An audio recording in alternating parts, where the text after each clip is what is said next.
balik tanaw tayo. This is part 4. Noong November 7, hindi nag-attend po ang ating former President Duterte sa Quadcom hearing. And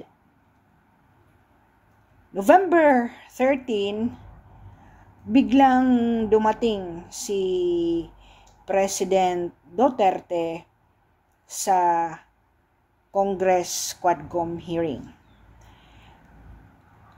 Nakakalungkot, noong November 20, Yusek Zulueta Lopez was held in contempt dahil nga, 'di ba, sabi ni OVP, sumulat sila sa COA kung pwede dahil they will still yet to comply the documents until February of 2025 na para wala munang media judgment dahil nakapending pa ang proseso sa COA, ay sana ay wag munang ilabas ang mga documents dahil may constitutional issue nga sa jurisdiction ng pag-audit at na ilalagay sa alanganin ang mga national interest issues sa pagtalakay ng confidential fund publicly. Now, because of this, si Yusek Zulueta Lopez was held in contempt.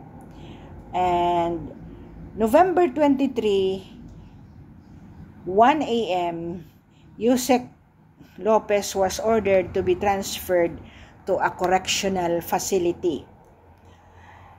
Now, because of this, nagkaroon ng commotion and nawala na sa kaniyang, of course,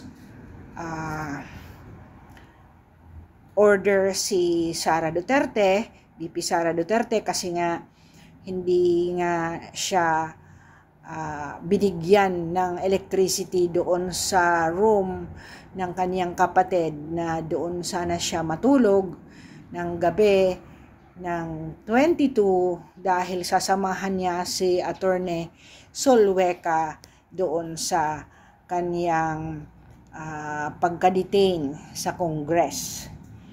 And nagkaroon ng commotion dahil hindi rin pinayagan ni Torre na ito ay dalhin sa chosen na hospital ng